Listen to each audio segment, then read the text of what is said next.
Good morning. Here this morning to get a more of a national outlook out to our clients and people that follow us because while we do follow our local market, it's important to see what's going on elsewhere. This is usually a resource that we rely on called Keeping Current Matters.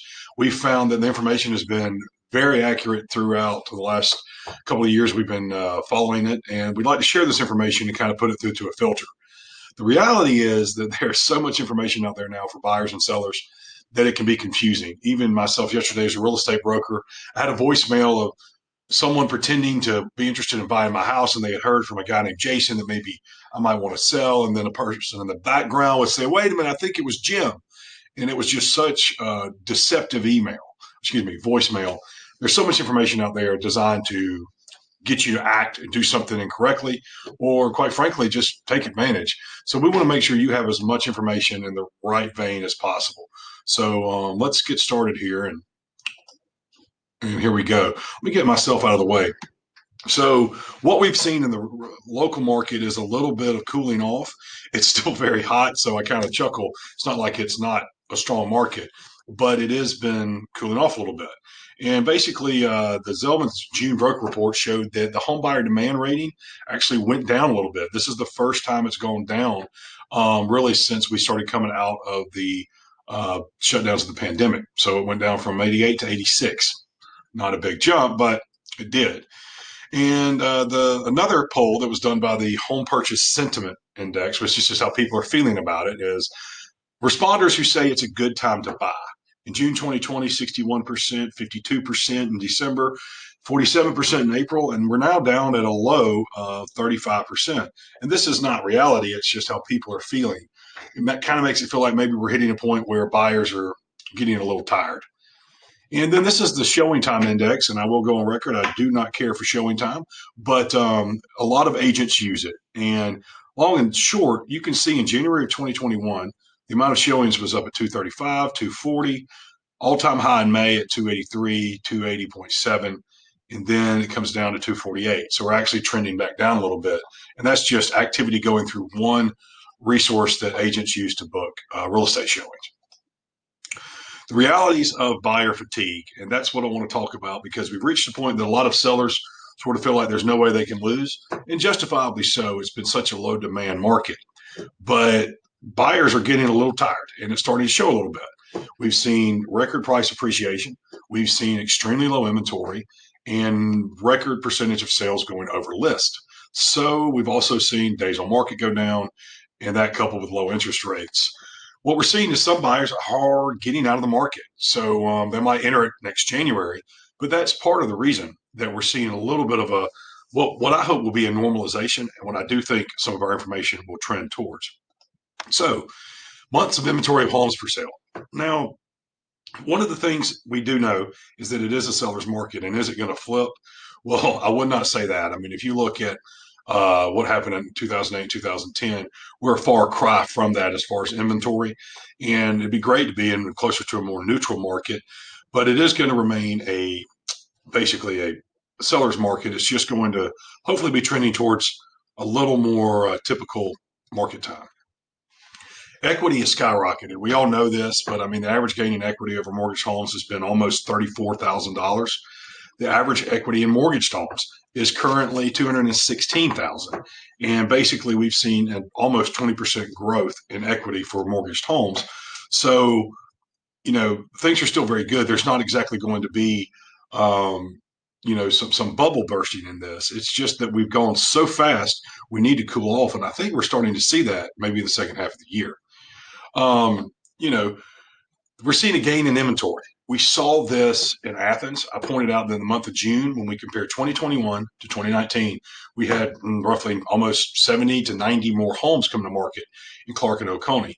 And as you can see, it looks like this existing inventory is starting to inch up, which is good news for the housing market. Another quote, we're seeing another significant week over week gain in inventory.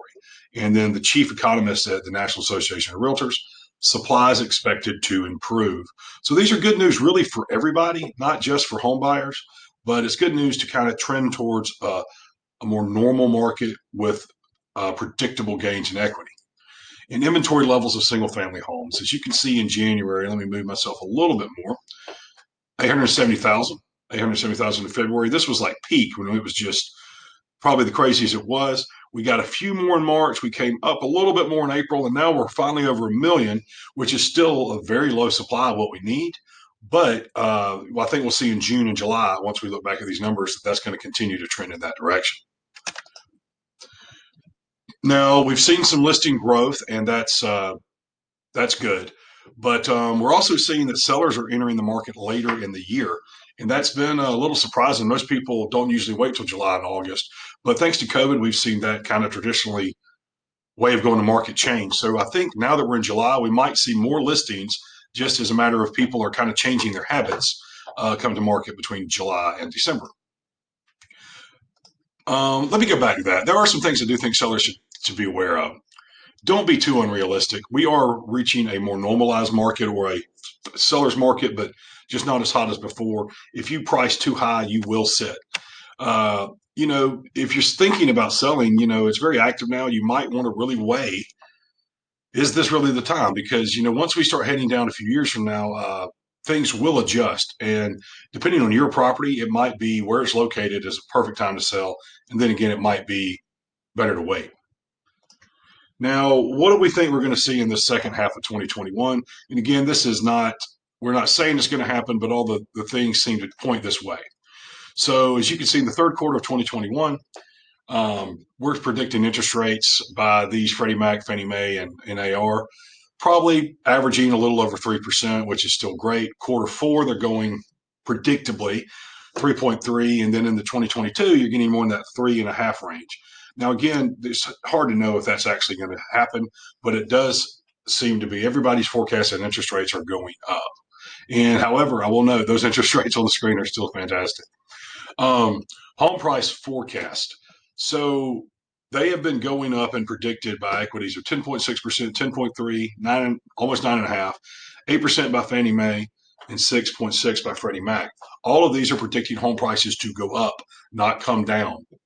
So keep in mind when you've asked $100,000 over your over what you thought the house was worth, and you sell it for 25,000 over what you thought the house was worth, that still represents a significant gain, even if you sold it for what the house you might thought was worth 6 months ago.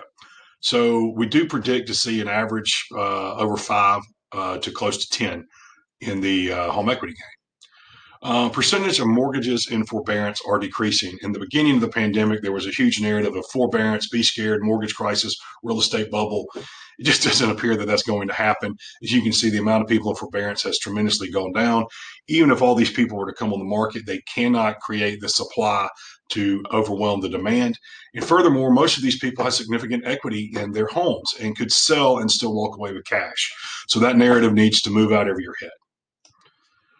We are seeing that some states are still having extremely low inventory, but we're seeing a little bit of difference in that nationally. You've probably seen this map a few times. I'd rather go on to some more important facts before we get out of here. People talk about real estate bubble, and for the most part, we're not really seeing any indicators that could happen. However, one person with the Atlantic did predict maybe the second home market, and he's sort of talking more about New England. A lot of people have left the cities like New York and places, moved to their second home, and now as things normalize, you might see them gravitate back in closer to their jobs or their kids go to school. That's a big prediction. There's a lot of ifs in there, but there have been a lot of second home purchases, and if people start to gravitate away from them, I guess that's a possibility. I don't see it really in our area. Our second homes in Athens and Oconee are used quite differently, and most people have a lake house, which they're an hour from. It's a very different thing. The second home market did surge. As you can see, the primary home sales up 9% in 2020, 27% for second homes. That's where that's coming from. And then the investment property, which we do plenty of, is down. And that market has remained very strong and should as rents continue to go up. But that's where that's coming from. A lot of second homes were purchased. That's something that people have not talked about. Sales forecast increased nicely in 2021. The funny thing is, as strong as the market is now, it's not doing as good as it could. We actually don't have as much to sell. So the predictions are by Freddie Mac and Fannie Mae that we might even see sales go up next year, even as appreciation might slow. Interest rates are still historically low. Though they are inching up, housing prices have spiked during the last 6 to 9 months, but don't expect them to fall soon. We believe they are likely to keep rising. We believe they're likely to keep rising. This is what JP Morgan is sending out as their insights into the market report. They basically believe that if you're looking to purchase a home now, the conditions may not be better 12 months from now for you to buy. So that's important to note. A lot of things I want to talk about that as we head into this is a longer report, but I knew that going in. Sorry if you buried with me for 10 minutes. God bless you. But there's going to be news that comes out that, like everything, is going to be designed to try to scare you. And it's just funny. You watch the news; they add a foreboding track to it when they want to report on something, and Mr. Serious Voice, Scary Face, or Serious Face, Scary Tone on the news. But that's what you've also going to see about. But you need to know the real facts and understand it in a historical sense. So home equity cash outs, that's going to be a big thing. People have cash out, refied their house. That's the part of the bubble. And what's really going on is that's what happened in Q1 of 2021 relative to all the cash out refis. And looking before the bubble, oh 05, oh 06, oh 07, more than almost triple the amount of cash out refis. No, we'll have more. We're probably going to end up around here. So as you can see, that's probably where we're going to end up. But when you relay that to rates below 3%, and then you look towards 2006 when rates were above 5, this is significantly different. And that's not exactly the truth if you hear that cash out refis are going to create a housing problem. The net equity extraction was 41 billion or 0.8% of disposable income. Now, before it was much higher than that. And when we're talking about 0.8% relative to 10% in 2007, that's a significant difference of people taking equity out of their house, almost 9 full points, over 9 full points, actually. Mortgage payments are increasing significantly. And that is true because people are buying bigger homes because of the pandemic. Now, that overall increase is not drastic, but people value things differently now than they did before everything happened, and they're willing to pay for it. And that's what we're learning. We're seeing in the market. It's what's driving a lot of people wanting to move. I can't use this space anymore, or I need to get here, and I need more things than I had before, and I'm going to pay for it. That's what's going on there, not as much as people are extending themselves. Housing affordability index. Houses are becoming less and less affordable. And yeah, that's true. But let's compare that overall. The housing affordability index since 1990. Look at this. This is the amount of basically homes that you could sit there and think about uh, in the millions and the market that would bear an affordability. Now, during the distressed market, look how high we were. We were up at 197 in 2020, 2012. And then years before, affordability was very low. Well, look, we're still right here as today. Look how significantly higher we are in affordability to 2006, 2007, and then the market crash in 2008, and we're still have relative more affordable housing today than we did then. So again, some things you'll hear may not exactly be the whole truth. And one of the things that's happened that's been so significant that I want to end on is equity appreciation. It's happened so quick that I don't want sellers to think this is going to be the norm for you. And the good news is we are predicting it to tick down. So we are looking at about an 8 to 9% average appreciation. And then in 2022, we're going to see about 5, which is still great. And the good news that I love to see is what I used to base things off was about that 2.5 to 3.5, 4% appreciation. And then right here in 2023, the home price expectation survey is predicting that we're going to be back around a more normalizing market. And that's big. However, if you bought now, even with these slow depreciations, over 5 years for an average home of $350,000, your potential equity gain could be almost 94 grand. That's the appreciation of your property as our appreciation amounts will return to normal. So there's still a lot of opportunity here. I just think you should base your expectations on what would be normal expectations versus what's been going on the last year, year and a half. And that's it. That's what we have for today. Thank you for bearing with a longer market update. And it's important that we take a look at what's happening just outside of Athens and Oconee to try to give you the best information to make a good decision. Like I alluded to before, there's so much out there between other real estate companies, between other companies that aren't actually brokers, between people out there trying to buy your house with a guaranteed offer, and the news. I just feel like it's a confusing world. And if we can put accurate information out to you about our local market and then juxtapose it back to this is what's happening elsewhere. Hopefully, you'll be as informed as you can, and we can help you make smart decisions in the future. Have a great summer, great rest of July. 15 minutes in, and thank you for watching all the way to the end.